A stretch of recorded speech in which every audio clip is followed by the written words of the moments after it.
Hello everyone, this is Manish. Welcome back to our YouTube channel Corpus Juris. आज के इस video में जो है हम डिस्कस करेंगे कुछ इम्पोर्टेंट सेक्शन जो पुलिस अधिनियम 1861 से रिलेटेड है।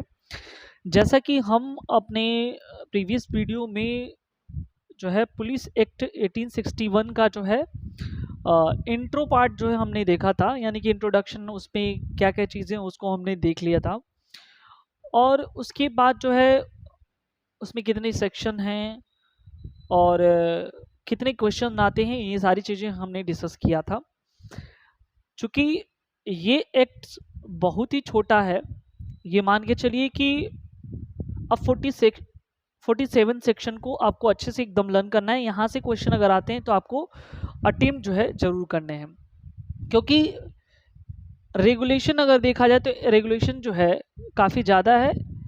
तो उसमें जो पैरा है सबको याद करना तो मुश्किल नहीं है, लेकिन उसको हम डिस्कस करेंगे। कुछ जो भी इम्पोर्टेंट जो पैरा हैं उनको बता दिया जाएगा आज के इस वीडियो में। अभी हम जो है पुलिस अधिनियम 1861 के जो टोटल सेक्शन 47 है उनमें हमको क्या क्या पढ़ना है, कौन कौन से सेक्शन इंपॉर्टेंट है उसको देखेंगे, क्योंकि सारा पढ़ करके हमको जो है ज़्यादा बर्डन नहीं बनाना है, ठीक है। क्योंकि लास्ट टाइम में जो है हमको भूल जाता है, हम उसी को पढ़ें जो इम्पोर्टेंट हो, ठीक है। स्मार्ट स्टडी ये नहीं होता कि सारे चीज़ पढ़ डालो, ठीक है।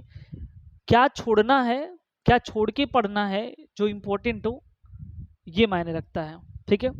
तो अगर आपके पास बेयरेक्ट है तो आप बेयरेक्ट में जो है उसको ठीक करते चले, और नहीं तो अगर आपके पास जो है पेन कॉपी है तो आप नोट डाउन जरूर करें।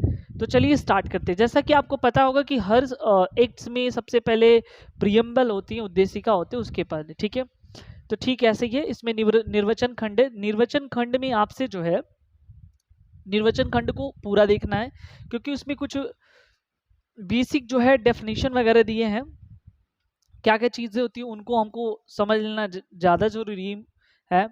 जैसे कि हमको जिला मजिस्ट्रेट को देखना है कि क्या होते हैं, उसको अच्छे से पढ़ना है, ठीक है। उसके डेफिनेशन को हमको समझना है। फिर उसके बाद जो पुलिस है उसको समझ लेना है।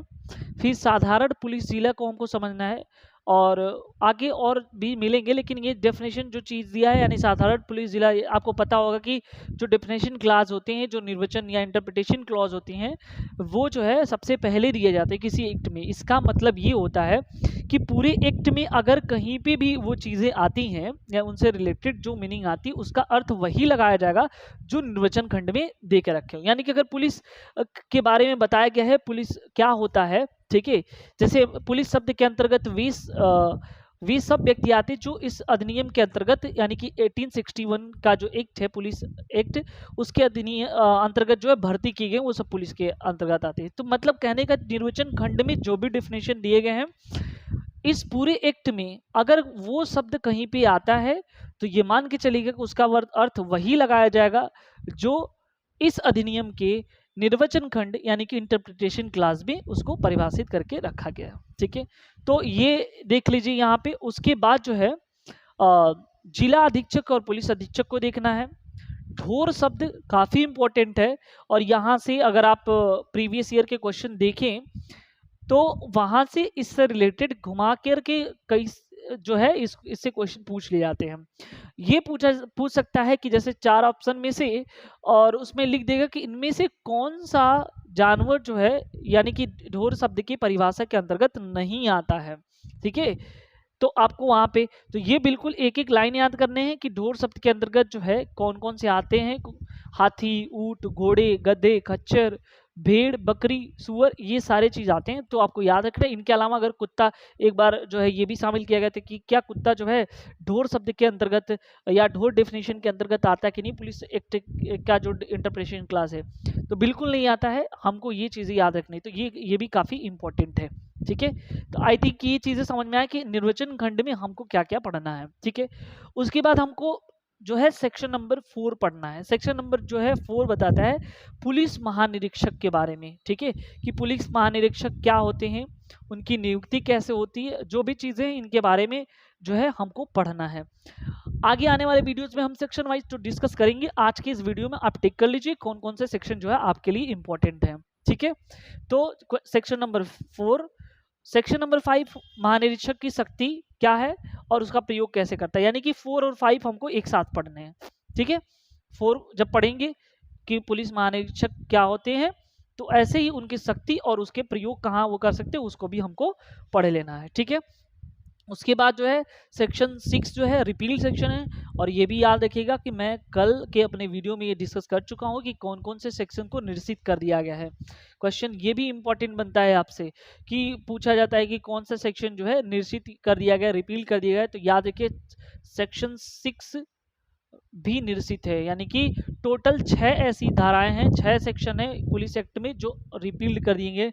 सेक्शन 6, सेक्शन 11, उसके बाद जो है आपका आता है सेक्शन 38, 39, 40 एंड 41। ये टोटल जो है 6 धाराएं ऐसी हैं जिनको निश्चित कर दिया गया है। तो ये आपसे क्वेश्चन पूछ लेता है, या आपसे ऑप्शन में देगा कि इनमें से कौन सी ऐसी धाराएं हैं जो निश्चित हैं। 3 ऑप्शन सही रहेंगी, एक ऑप्शन गलत दे दिया रहेगा, तो आपको चूज करना होगा। ठीक है, ये सारी चीजें हमको वहां से देखनी है। उसके बाद जो सेक्शन 7 हमको देखना है अवर अधिकारियों की नियुक्ति और पदच्युति के बारे में। उसके बाद पुलिस अधिकारियों का प्रमाण पत्र सेक्शन 8 के बारे में हमको देखना है। और वहीं जो है इसी के साथ जो है सेक्शन 8A जो है संशोधन करके जोड़ा गया है, जो है एविएशन डिपार्टमेंट से रिलेटेड, वो आगे हम डिस्कस करेंगे। उसके बाद जो है सेक्शन 12 हमको डिस्कस करने हैं महानिरीक्षक नियम बनाने की शक्ति, यानी महानिरीक्षक किन किन विषयों पे कैसे कैसे नियम बना सकता है उनके बारे में डिस्कस करना है। सेक्शन 13, 14 और 15 प्री और मीन्स तीनों के दोनों के लिए इंपॉर्टेंट है।